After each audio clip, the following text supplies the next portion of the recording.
ಎಷ್ಟಾಯ್ತಮ್ಮ? ಶಾಂತ, ಈ ವಯ ಎಷ್ಟಕ್ಕೆ ತಿಂದ? ಏನು ಏನು ಅಂಗುರಾಸ್ತಾ ಇದ್ಯಾ? ನಿಮ್ಮ ಆಸ್ತಿ ಬರ್ಕೊಡು ಅಂತ ಕೇಳುದೇನು? ಒಂದ್ ಊಟಕ್ಕೆ ಎಷ್ಟು? ಶಾಂತ, 30 ರೂಪಾಯಿ. ಹಿಂಗೆ ಎಷ್ಟು ಜನ ತಿನ್ಬೇಕು? ಇವಳು 15 ಲಕ್ಷ ಸಾಲನ ತೀರ್ಸಕ್ಕೆ.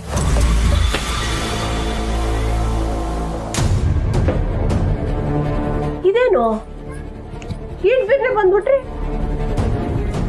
ಅಲ್ಲ, ಗಿರ್ವಿ ಅಂಗಡಿನಾಗೆ ಕಾಡಿ ಬೇಡಿ ಹತ್ತು ಕರ್ದು ಓಸಿ ಟೈಮ್ ಆಯ್ತೈತೆ ಅಂತ ಅನ್ಕಂಡೆ. ಇಷ್ಟು ಬಿಟ್ರೆ ಬಂದ್ಬಿಟ್ಟಿದ್ದೀರ? ತಕೊಳ್ಳಿ ನಿಮ್ ದುಡ್ಡು. ಏಯ್ ಕೊಡಿಲಿ, ಇದಕ್ಕೆ ನಾನೇ ಇನ್ಚಾರ್ಜ್ ಅಂತ ಹೇಳಿಲ್ವಾ?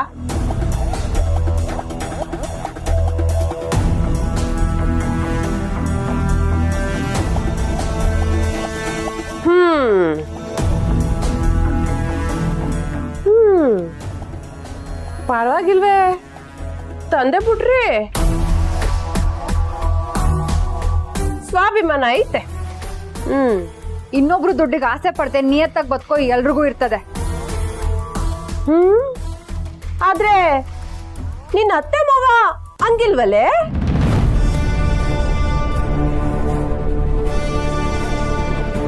ಓ, ನೀನ್ ಅದಕ್ಕೆನಾ ಇಲ್ಲಿ ಬಂದು ಟೆಂಟ್ ಹಾಕಿರೋದು? ನನ್ಗೆ ಈಗ ಗೊತ್ತಾಯ್ತು.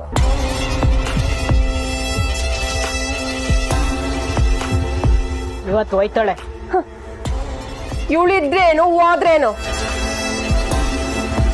ಮುಂದಿನ ತಿಂಗಳು 45 ರೆಡಿ ಮಾಡ್ಕೊ. ಬಂದ್ರಲ್ಲ,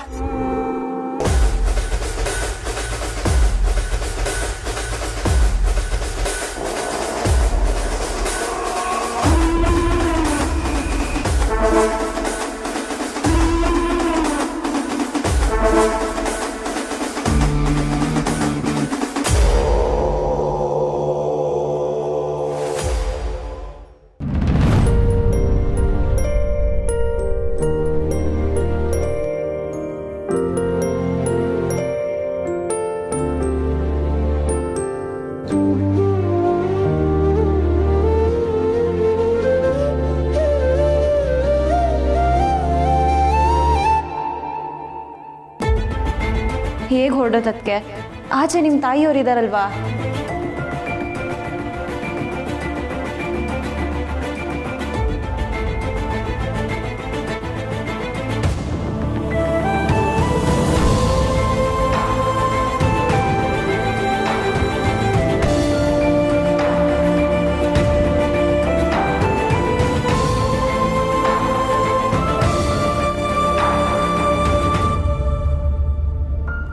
ಎಂತ ದಡ್ಡಿ ನಾನು.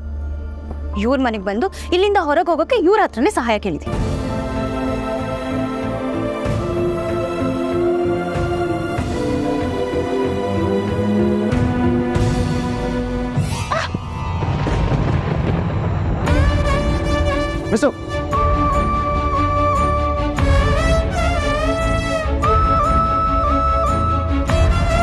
ಹುಷಾರು ಮಿಸು.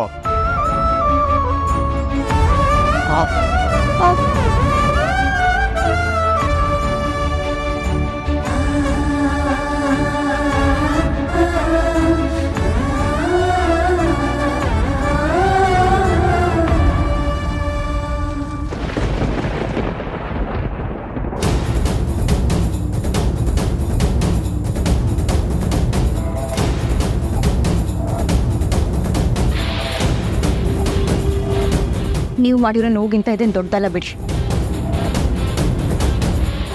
ಸಹಿಸ್ಕೊಳ್ಳೋ ಶಕ್ತಿ ಬಂದಿದೆ.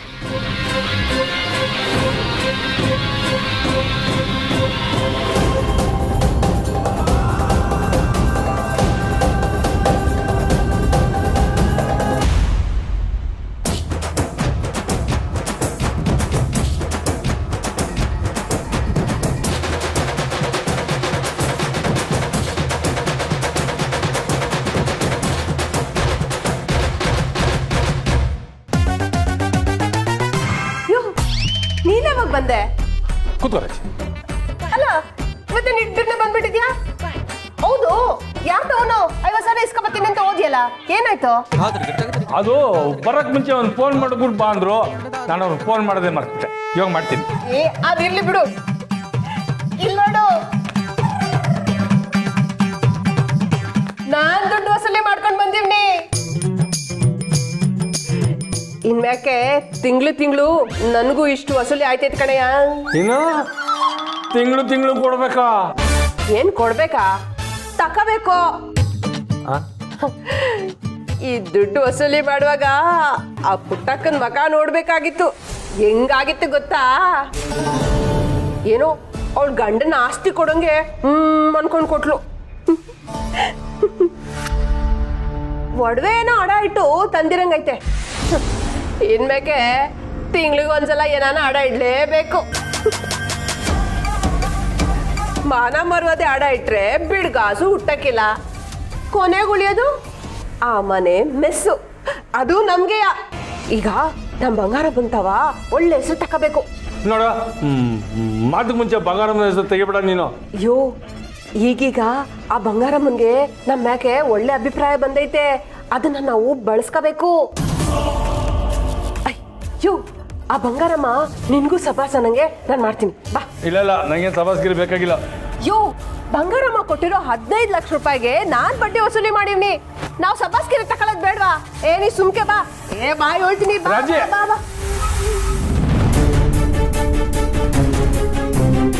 ಆ ಬಂಗಾರಮ್ಮವರು ಸರಿಯಾಗವ್ರೆ. ಹೋಗಿ ಆ ಒಳ್ಳೆ ಹೆಂಗ್ಸ್ನೇ ವಸೂಲಿ ಕಳ್ಸವ್ರೆ. ಯೋನು ಇಲ್ಲದೆ ಆ ಯಮ್ಮ ಆಟೋನ್ ದ್ವೇಷ ಸಾಸ್ತಿದ್ಲು. ಇನ್ ವಸೂಲಿ ಹೆಸರಿನಾಗೆ ಸುಮ್ಕೆ ಬಿಡ್ತಾಳ? ಏನನ್ನ ಯೋಳವ ಯೋನ್ ಹೇಳಿ. ಈಗ ನಾನು ಸೀದಾ ಬಂಗಾರಮ್ಮನವ್ರ ತವನು ಮಾತಾಡೋಕೆ ಹಾಕಿಲ್ಲ. ಅವ್ರು ಏನಾರ ಮನ್ಸಿಗೆ ನೋವಾಗಂಗೆ ಮಾತಾಡ್ಬಿಟ್ರೆ ನೇಹ ಬೇರೆ ಅಲ್ಲೇ ಅವಳೆ. ನೀನು ಮಾತಾಡ್ಬೇಕಾಗಿರೋದು ಬಂಗಾರಮ್ಮವ್ರ ತವ ಅಲ್ಲ, ನಮ್ಮ ಅತ್ತೆ ಮಾವನ್ ತವ.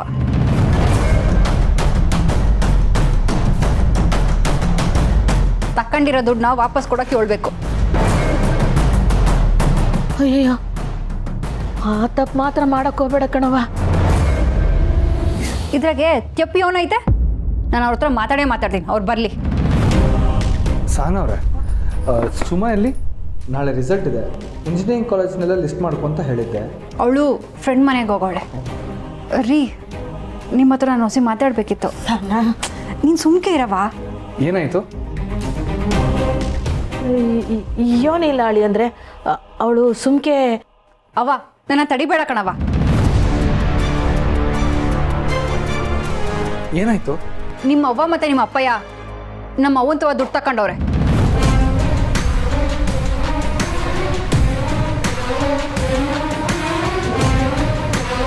ಏನು? ದುಡ್ಡ? ಯಾಕೆ? ವರದಕ್ಷಿಣೆ ತಗೊಂಡವ್ರೆ ರೀ.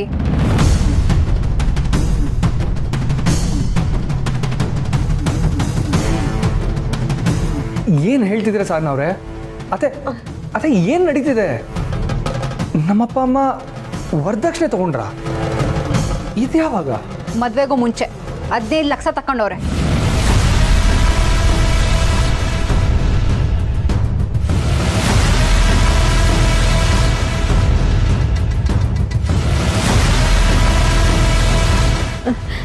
ಎಲ್ಲ ಅಳಿ ಅಂದರೆ ಅವಳು ಸರಿಯಾಗಿ ತಿಳ್ಕೊಳ್ದೆ ಮಾತಾಡ್ತಾವಳೆ. ಸಣ್ಣ, ನನ್ನ ಮಾತು ಹೊಸಿನ ಬೆಲೆ ಇಲ್ವಾ? ಸುಮ್ಕಿರು ಅನ್ನೋ ಇಲ್ಲೋ? ಸಾನವ್ರೆ, ನಿಮ್ಗೆ ಯಾರು ಹೇಳಿದ್ದು ಇದನ್ನ? ಸಾನವ್ರೆ, ಇದನ್ನ ನಿಮ್ಗೆ ಯಾರು ಹೇಳಿದ್ದು? ಹೇಳಿ. ಇಲ್ಲ ಅಳಿ ಅಂದರೆ ನಾನು ಬೇರೆ ಯಾವುದೋ ವಿಷಯಕ್ಕೆ ಸಾಲ ಮಾಡಿದ್ದೆ. ಇವಳು ನಿಮ್ಮ ಮದುವೆಲೆ ನಿಮ್ಮ ಅಪ್ಪ ಅವನು ಕೊಡೋಕ್ಕೆ ನಾನು ಸಾಲ ಮಾಡೀನಿ ಅಂತ ತಿಳ್ಕೊಂಡು ಹೀಗೆಲ್ಲ ಮಾತಾಡ್ತಾವಳೆ. ಆಟಯ್ಯ. ಆದರೂ ನಮ್ಮ ಅಪ್ಪ ಅಮ್ಮ ದುಡ್ಡು ತೊಗೊಂಡಿದ್ದಾರೆ ಅಂತ ಹೇಳ್ತಿದಾರಲ್ಲ, ಅದು ಯಾಕೆ?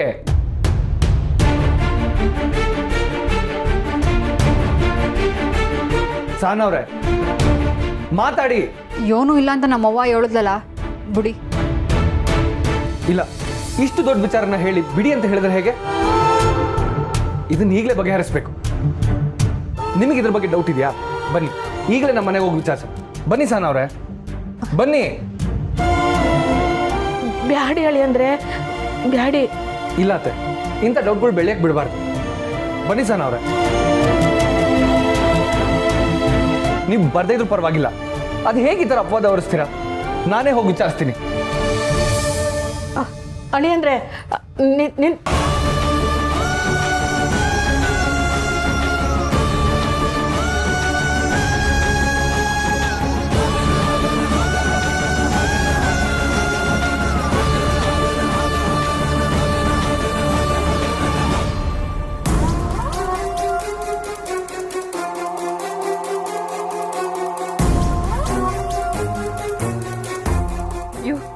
ಸೀದಾ ಒಳಗೆ ಹೋಗಮ್ಮ ಬಾ.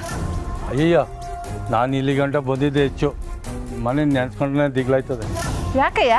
ಯಾಕಂದ್ರೆ ನಾನು ಒಬ್ಬನೇ ಬಿಟ್ಬಿಟ್ಟು ಅವತ್ತು ಹೊಂಟೋದಿಲ್ಲ. ಈ ಸ್ಕೂಲ್ನಾಗೆ ಮಕ್ಕಳು ತಪ್ಪು ಮಾಡಿದ್ರೆ ಕುಣ್ಸಾಕಿಲ್ವಾ, ಹಂಗೆ ಕುಣ್ಸಿದ್ಲು ನನ್ನನ್ನು. ಅಯ್ಯೋ ಅದೆಲ್ಲ ಹಳೆ ಕತೆ. ಈಗ ನೀನು ಬಡ್ಡಿ ಬಂಗಾರಮ್ಮನವರ ಬೀಗ್ರು. ನಿನ್ ಮಗಳು ಅವ್ರ ಮನೆ ಸೊಸೆ ಅಲ್ವಾ? ಅಂದ್ರೆ ರಾಜಿ, ಪುಟ್ಟಮ್ಮಿ ನನ್ನ ಹೆಂಡ್ತಿ, ನಾನು ಇವ್ರ ಮನೆ ಬೀಗ್ರು ಅಂತ ನೀನು ಮನ್ಸಾರೆ ಒಪ್ಕೋತೀಯಾ? ನನ್ನ ದೃಷ್ಟಿಗೆ ಚುಕ್ಕಿ ಮಡಗಿದ್ರೆ ನೀನ್ 2 ಎಕ್ಸ್ಟ್ರಾ ಮಡಗಿ ರಂಗೋಲಿನೇ ಹಾಕ್ಬಿಡ್ತೀಯಲ್ಲ? ಅಲ್ಲ ರಾಜಿ, ನಿನ್ನ ಮಾತಿನ ಅರ್ಥ ಅದೇ ಅಲ್ವಾ? ಅದಕ್ಕೆ ನಾನು ಅಮ್ಮೋರೆ ಬಾರೆ. ಬೇಡ ರಾಜಿ. ನಮಸ್ಕಾರ ಅಮ್ಮೋರೆ. ಇನ್ಯೋನ್ ಏಳಕ್ಕೆ ಅಂತ ಬಂದಿದ್ಯಾ ನೀನಿಲ್ಲಿ? ನೀನ್ ಫೋನ್ ಮಾಡ್ದಾಗೆಲ್ಲ ನಿಂತವ ಮಾತಾಡಕ್ಕೆ ನಂತವ ಟೈಮ್ ಇಲ್ಲ. ಸಂಸ್ಬಿಡಿ ಅಮ್ಮೋರೆ, ನೀವು ಬ್ಯುಸಿಯಾಗಿರ್ತೀರಾ ಅಂತ ನನ್ಗೆ ಗೊತ್ತೈತೆ. ಆದ್ರೂ ಚೀಲಿದೆ ನನ್ಕಿಂತ ತಪ್ಪು ಮಾಡ್ಬಿಡ್ತೀನಿ. ಇನ್ಮ್ಯಾಕಿಂದ ಫೋನ್ ಮಾಡೋದು ಕಡಿಮೆ ಮಾಡ್ಕೊತೀನಿ. ಈಗ ಬಂದಿಸ್ಯಾ ಯೋನು? ಅದು ನಮ್ಮ ಯಜಮಾನ್ರೆ ಕರ್ಕೊಂಬಂದ್ರು. ಇಲ್ಲ ಇಲ್ಲ, ನಾ ಕರ್ಕೊಂಬರ್ಲಿಲ್ಲ. ಯಾಕಯ್ಯ ಇಲ್ಲ ಅಂತ್ಯಾ? ಅಮ್ಮವ್ರೆ, ನೀವು ಪುಟ್ಟಕ್ಕಂಗೆ ಕೊಟ್ಟಿರೋ ಸಾಲಕ್ಕೆ ಬಡ್ಡಿ ಬೇಡ ಅಂತ ಹೇಳ್ಬೋದು, ಅದು ನಿಮ್ ದೊಡ್ಡ ಗುಣ. ಆದ್ರೂ ಆ ಪುಟ್ಟಕ್ಕ ಅದನ್ನ ತೆಪ್ಪಾಗಿ ಬಳಸ್ಕೊತಾವಳೆ. ಬಡ್ಡಿ ಬಿಸಿದಾಗೆ ನೀವ್ ಏಟ್ ಕಟ್ಟಿಟ್ಟು ಅಂತ ನಂಗೆ ಸಂತ ಗೊತ್ತೈತೆ ಅಮ್ಮವ್ರೆ. ಯೋ ಕುಡಿಲಿ, ತಕೊಳ್ಳಿ ಅಮ್ಮವ್ರೆ.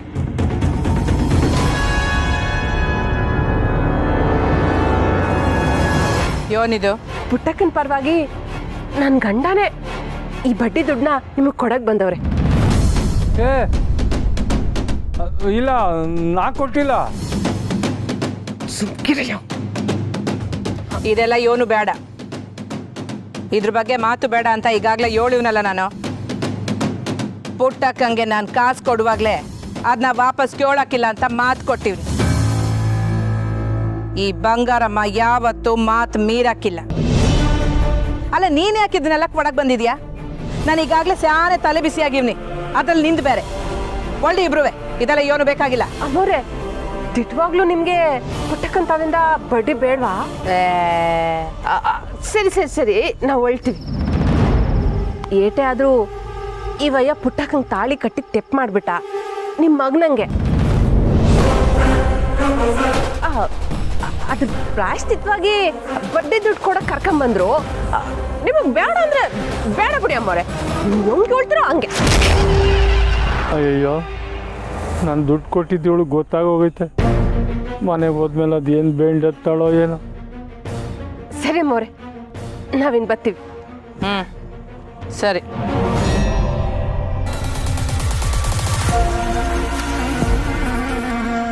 ಇದಯ್ಯ ನನಗೂ ಬೇಕಾಗಿದ್ದು. ಇನ್ಮ್ಯಾಕೆ ನಿಮ್ಮ ಹೆಸ್ರಾಗೆ ನಾನು ವಸೂಲಿ ಶುರು ಮಾಡ್ಕೊತೀನಿ.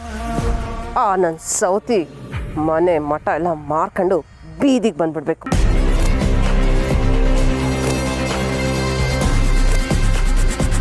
ಜಗತ್ತಿನಲ್ಲಿ ಮನುಜನಿಗೆ ದೇವ ಸ್ವರೂಪ, 2 ಅಕ್ಷರದ್ದೇನು? ಅಮ್ಮ ಅಮ್ಮ, ಅಮ್ಮ ಕರೆಕ್ಟಾಗಿ ಗುರ್ತು. ಏನೋ ಬರ್ತಾ ಬರ್ತಾ ಇದ್ದಾಗ ಅಮ್ಮನ ಕರಿತಾ ಇದೆಯಾ? ಅದು ಓ ಸಾಹೇಬ್ರು, ತಮ್ಗೆ ಈಗ ನೆನಪಾಯ್ತಾ ಸರ್ ಇಲ್ಲೂ ಒಂದು ಮನೆ ಇದೆ ಅಂತ? ಅಮ್ಮ ಇಲ್ಲಿ ಅಮ್ಮ ಅಲ್ಲ ಕಣ, ದೇವದಾಗ ನಾನು ಇಲ್ಲಿ ಕೂತ್ಕೊಂಡಿದ್ದೀನಿ, ನನ್ನ ಬಿಟ್ಟು ಅಮ್ಮನ ಕೇಳ್ತಾ ಇದೆಯಲ್ಲ, ಏನೋ ವಿಷಯ? ಏನಿಲ್ಲ, ಅದು ನೀವೇನಾದರೂ ಅತ್ತೆಯಿಂದ ದುಡ್ಡು ತೊಗೊಂಡ್ರಾ?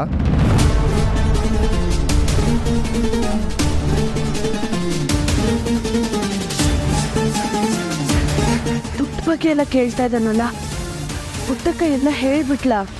ಏನೋ ಹೇಳ್ತಾ ಇದ್ದೆ ನೀನು? ನಾನು ಯಾವತ್ತೇ ಹತ್ರ ದುಡ್ಡು ತಗೊಂಡಿದ್ದೀನೋ? ಪುಟ್ಟಕ್ಕ ಅವ್ರ ಹತ್ರ ದುಡ್ಡು ತಗೊಂಡ್ರ?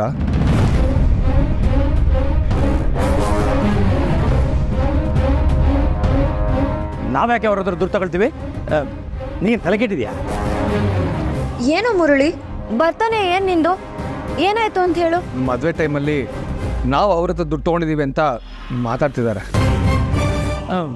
ಯಾರ ಹಾಗೆ ಮಾತಾಡ್ತಿರೋದು?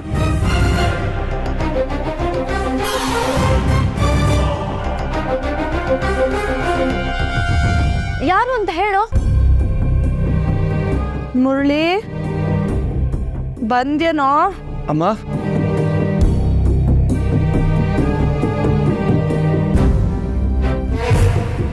ಅಮ್ಮ ಏನಾಯ್ತಮ್ಮ?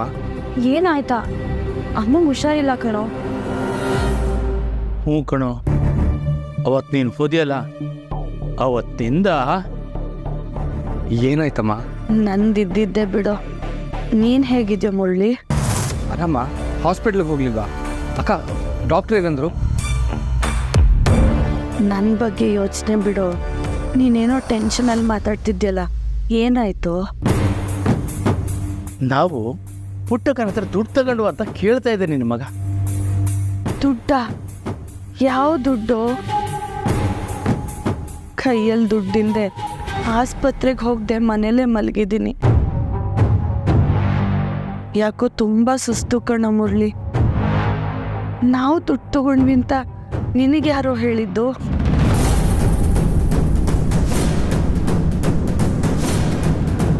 ಅಲ್ಲ, ಯಾರೂ ಹೇಳಿಲ್ಲ, ನಾನೇ ಕೇಳ್ತಾ ಇದ್ದೀನಿ. ನಾವು ಅವ್ರ ಹತ್ರ ವರದಕ್ಷಿಣೆ ತಗೊಂಡಿದ್ದೀವಿ ಅಂತ ಅನುಮಾನ ನಿನಗೆ? ಅನುಮಾನನೇ ಅನ್ಸುತ್ತೆ ಅಪ್ಪಾಜಿ, ಅದಕ್ಕೆ ಬಿರುಗಾಳಿ ಥರ ಬಂದಿದ್ದಾನೆ. ಇಲ್ಲ ಅಕ್ಕ, ಹಾಗೇನಿಲ್ಲ. ಅಮ್ಮ ಹುಷಾರಿಲ್ಲದೆ ಎಲ್ಲ ಕೆಲಸನೂ ನಾನು ಒಬ್ಬಳೇ ಮಾಡ್ತಿದ್ದೀನಿ ಗೊತ್ತಾ. ಸಹನಾ ಇವತ್ತು ಬರ್ತಾಳೆ ನಾಳೆ ಬರ್ತಾಳೆ ಅಂತ ಕಾಯ್ದಿದ್ದೇ ಆಯಿತು. ಹಾಗಂತ ಅವಳು ಬಂದು ಕೆಲಸ ಮಾಡ್ಬೇಕಂತೇನಿಲ್ಲ, ಇಲ್ಲಿದ್ರೆ ಸ್ವಲ್ಪ ಸಹಾಯ ಆಗುತ್ತೆ ಅಂತ.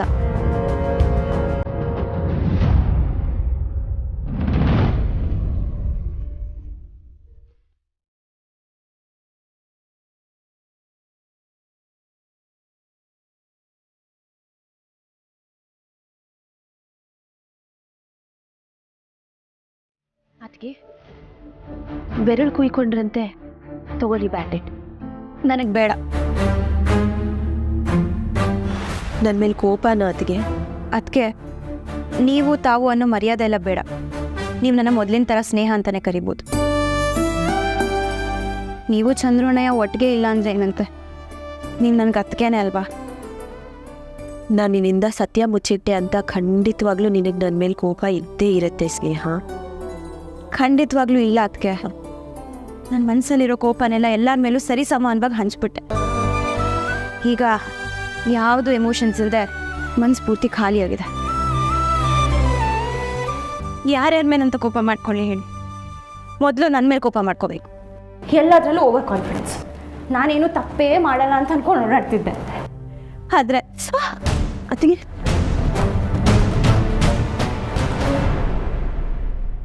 ಕೆಲವೊಂದು ಸಲ ನಾವು ಎಷ್ಟೇ ಕೇರ್ಫುಲ್ ಆಗಿದ್ರೂ ಗಾಯ ಆಗ್ಬಿಡುತ್ತೆ.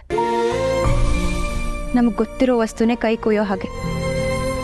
ನಾವು ಅದ್ರ ಬಗ್ಗೆ ಎಲ್ಲ ಗೊತ್ತಿದೆ ಅಂತ ಅನ್ಕೋತೀವಿ, ಆದರೂ ಯಾಮಾರ್ಬಿಡ್ತೀವಿ. ನಾನು ಹಾಗೆ ಯಾಮಾರ್ಬಿಟ್ಟೆ. ಅಣ್ಣಯ್ಯ ನಿನ್ನನ್ನು ಯಾಮಾರಿಸ್ಬೇಕು ಅಂತ ಮುಚ್ಚಿಟ್ಟಿದ್ದಲ್ಲ ಸ್ನೇಹ. ನಿಜ ಹೇಳಿದ್ರೆ ನೀನು ಹೇಗೆ ರಿಯಾಕ್ಟ್ ಮಾಡ್ತೀಯ ಅನ್ನೋ ಭಯ. ಆಗ ರಿಯಾಕ್ಟ್ ಮಾಡಿ ಸುಮ್ಮನೆ ಆಗ್ತಿದೆ. ಈ ಥರ ಕಷ್ಟ ಅಂತೂ ಪಡ್ತಿರ್ಲಿಲ್ಲ ಅಲ್ವಾ? ಈಗ ನಾನು ಎಕ್ಸಾಮ್ ಬರೆಯೋಕ್ಕಾಗಲಿಲ್ಲ. ನಂಗೆ ಇಷ್ಟ ಇಲ್ದಿರೋ ಜಾಗದಲ್ಲಿ ಬುಕ್ಸ್ ಜೋಡಿಸ್ತಾ ನಿಂತಿದ್ದೀನಿ. ನಿಮ್ಮ ಅಣ್ಣ ಹೆಂಗೆ ಹೇಳಿ, ಅವ್ರು ಮುಚ್ಚಿಟ್ಟಿದ್ದು ಒಂದು ಸತ್ಯದಿಂದ ಏನೇನಾಗಿದೆ ಅಂತ ಅವ್ರಿಗೂ ಗೊತ್ತಾಗಲಿ.